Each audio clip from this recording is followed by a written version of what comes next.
I'm Marty Stouffer. Antlers are the peculiar property of the deer family. No other creature in the world has this special kind of structure on its head. Worn by the males and females of some species, the most amazing thing about antlers is they fall off. They shed them in winter every year and grow new ones in time for the next autumn mating season. That's an amazing amount of growth.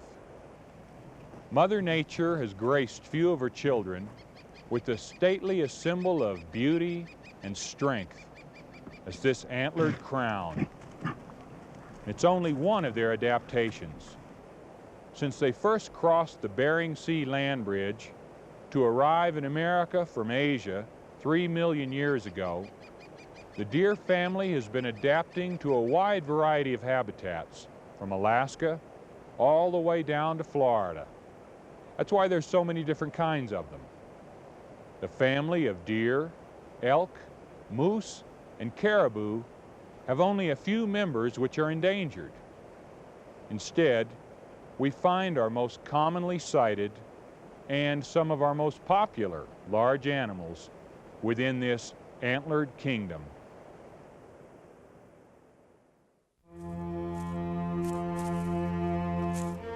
Commonly sighted, but uncommonly elegant, the deer are truly a royal family. The caribou, antlers fit for a king.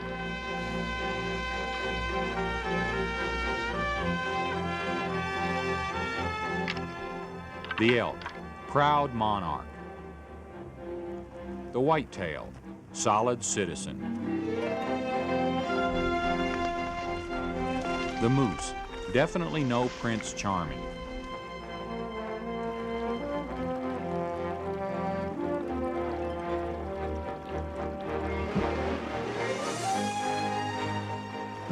But what is this fawn? Bambi, garden pest, or venison?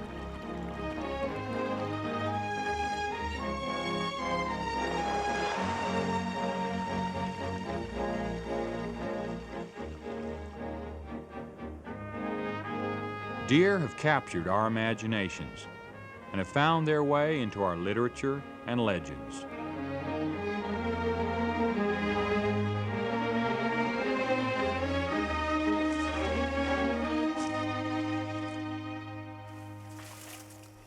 The tiny key deer qualifies as a living legend.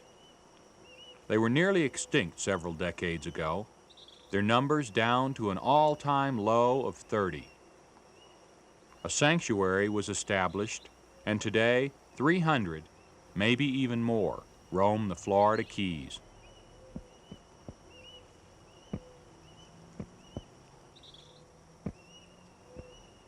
Why are the deer so small? That question has been asked since they were first discovered by explorers in the 15th century.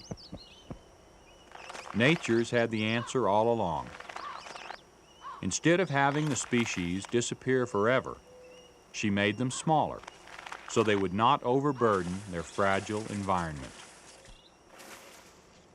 Yet man continues to overburden their island habitat with his own demands. The key deer is the smallest subspecies of this, the whitetail deer. It lives in every state. One of the most successful survivors of all times, the whitetail is America's official antlered animal.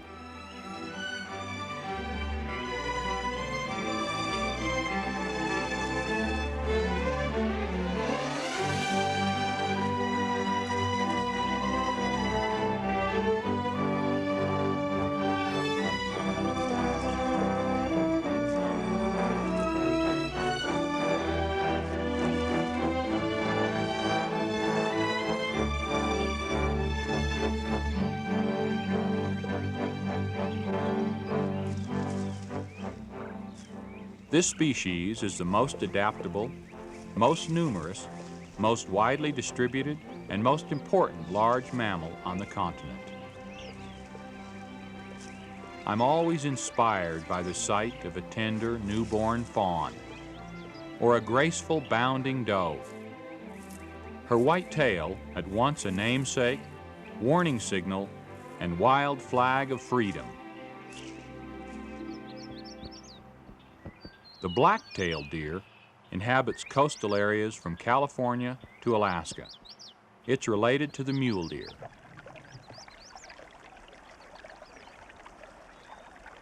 A larger animal than the whitetail, the mule deer's racks are also larger, and they have a different shape. Instead of having one main beam with tines, each antler splits into two main beams, and each beam then forks into tines. The number of points do not indicate the animal's age. Obviously, oversized ears gave the deer its name, but there's no evidence that they help it to hear any better than its smaller-eared cousins. Still, the mule deer's hearing is keen and is second only to its sense of smell.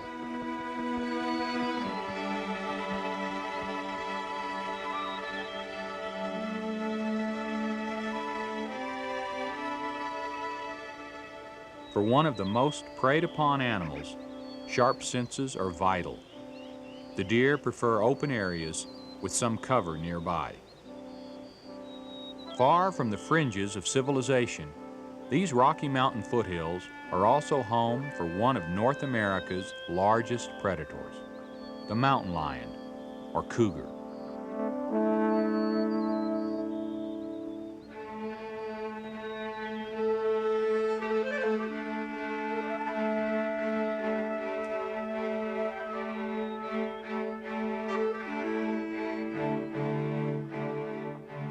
These cats regularly hunt mule deer, stalking, then ambushing their prey.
Perhaps his companion was young and inexperienced.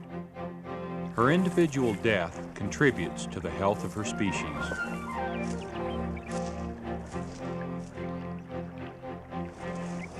The unsound and unwary animals are taken, leaving the fit and alert to carry on.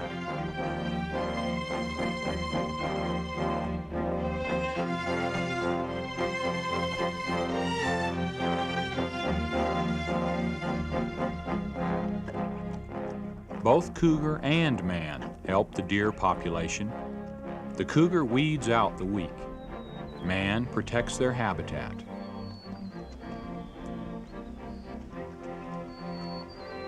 The mule deer is important prey for the wild and the civilized predator alike.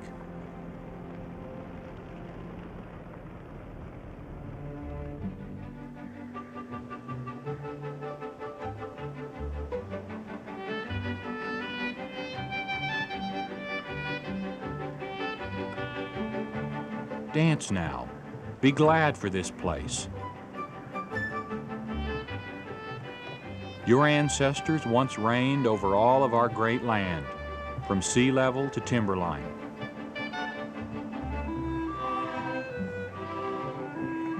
These mountains are your retreat. This glorious refuge, Yellowstone National Park, where you can live free forever.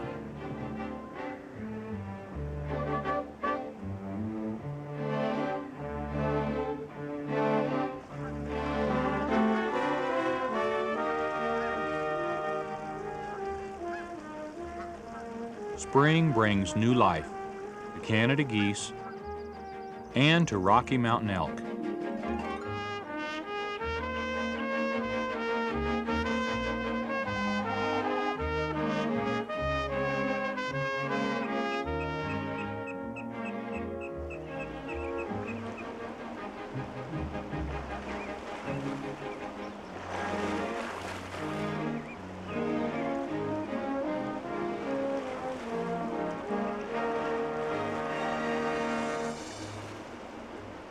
Food is plentiful in the summer highlands, and for several hours each day, the bull grazes, his growing antlers now covered in velvet.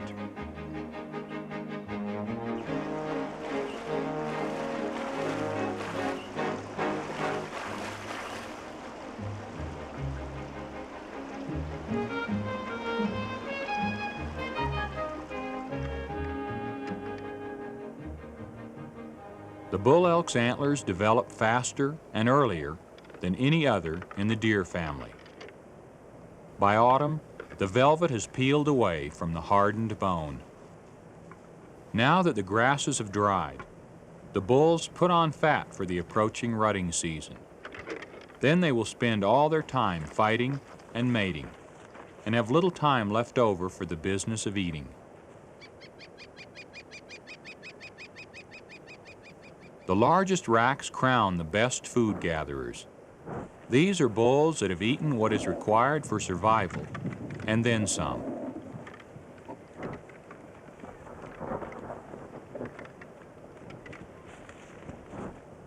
Energy spared from their pure body needs goes into luxury items, like enormous headgear. Antlers are a status symbol, and the cost of a huge rack is a shortened lifespan, because a big bull seldom rests.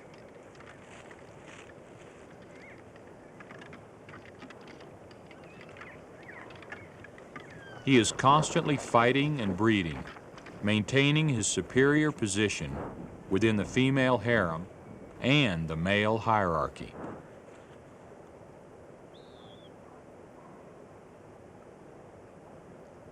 Although he may die at a younger age than the smaller, less active bulls, by doing the most breeding, he leaves behind a long-lasting and powerful legacy.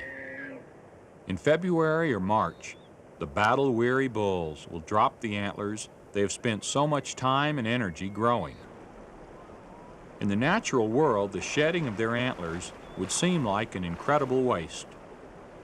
But some biologists theorize that it has a purpose. The bulls, weakened by weeks of fighting, cannot be easily spotted by predators. Without antlers, they blend into the crowd, looking just like females.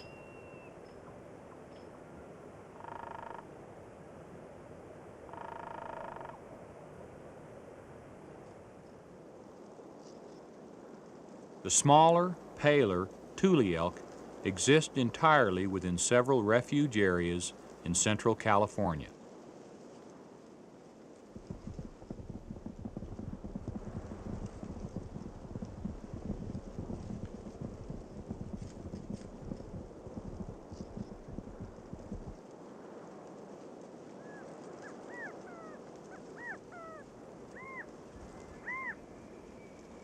Like their larger, more numerous relatives, the tule also graze and move as a herd for protection from predators.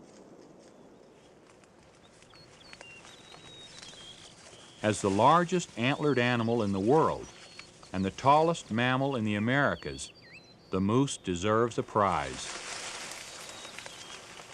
His looks, however, are enough to disqualify him from any animal beauty contest.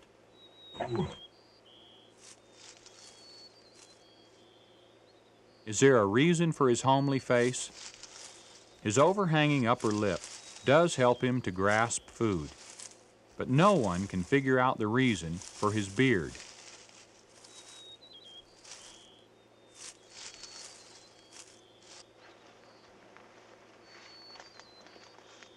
At 5 years, a bull's massive, palmated antlers are fully grown.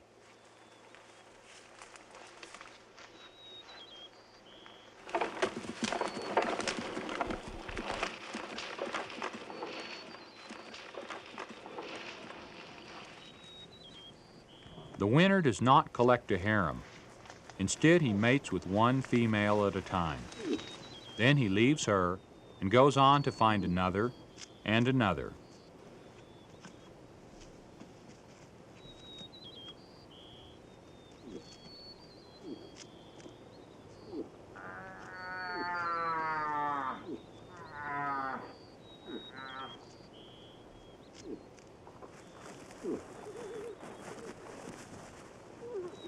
The secret to success lies in sniffing out which female is ready to breed and when.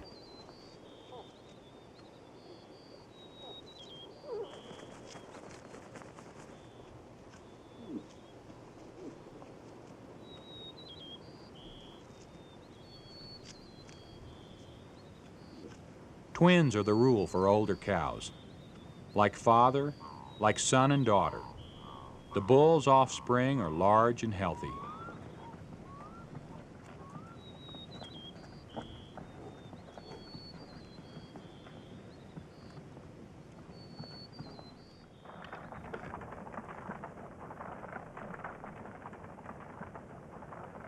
This is the most endangered large mammal now living in the United States, the woodland caribou. Although I filmed these in Canada, where their numbers are stronger, the same species now battles to survive within our own borders.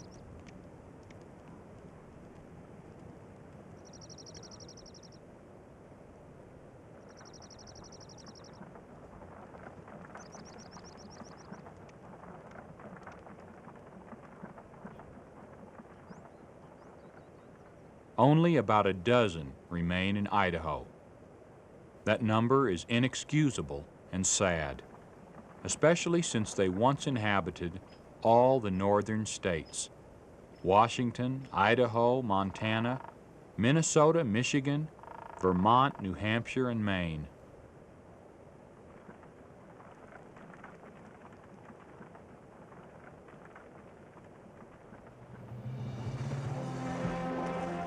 The most nomadic of the antlered kingdom, the Barren-Ground caribou, roams the tundra of Alaska and western Canada. Every spring, the herds travel north to their traditional calving grounds.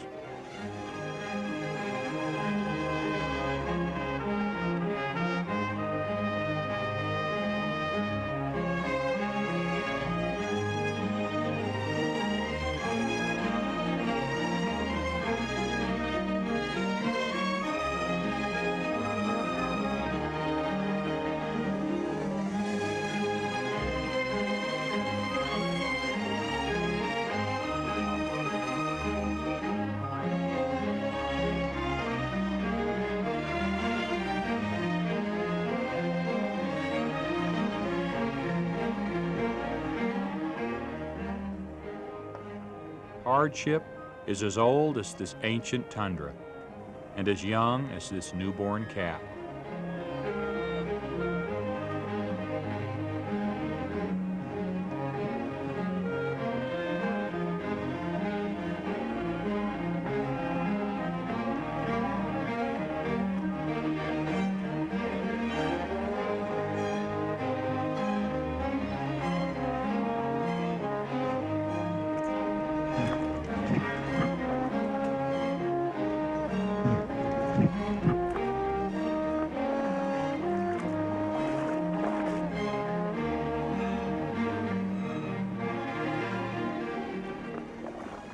Only minutes old, already discovering the secret of Arctic survival.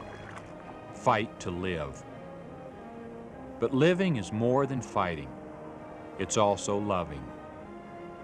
A strong bond links mother and young.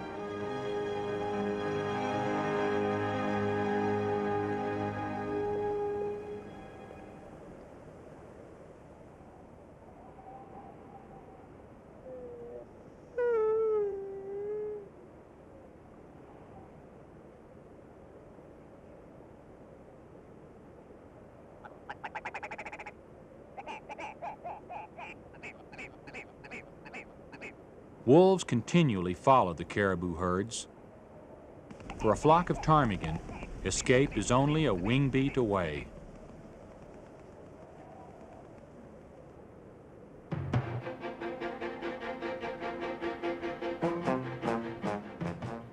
A careless mother strays too far. A wolf finds her unprotected calf. She has only seconds to save its life.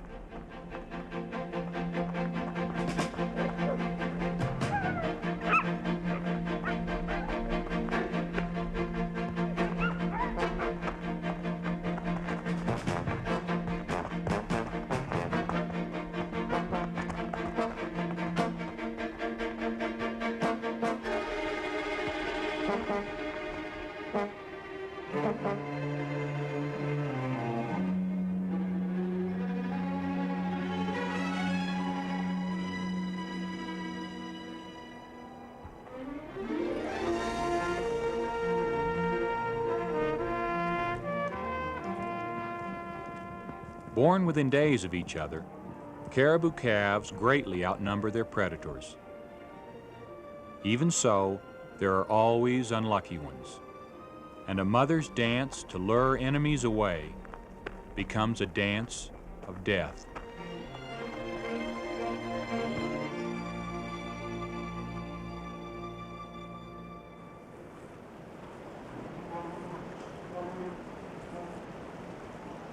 A female grizzly and her cub in caribou country.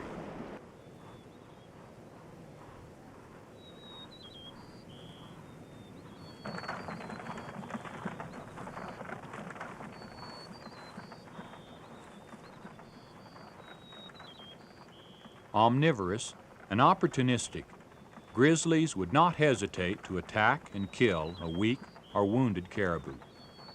A herd of healthy ones, however, is no match for the bears.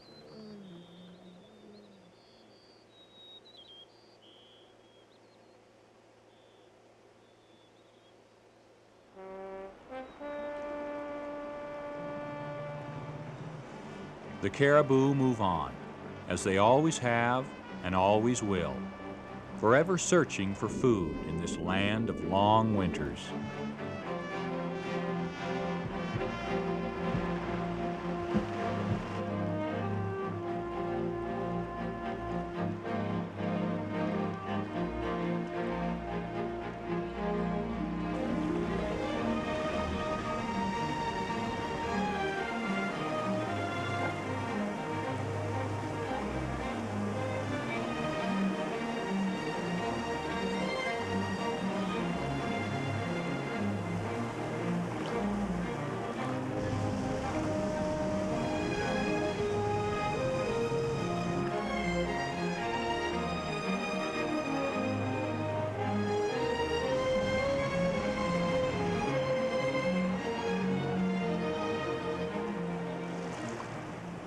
They stop for nothing, neither great distance nor great danger.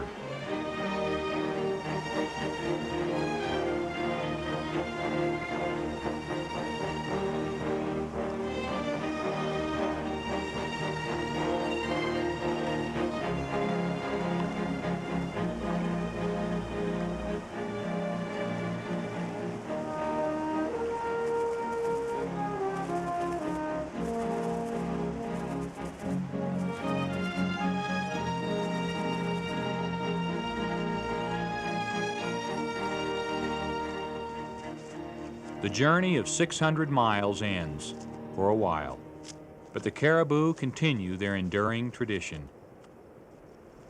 Antlers gleaming, the great bulls lower their magnificent crowns and begin their spectacular battles once more.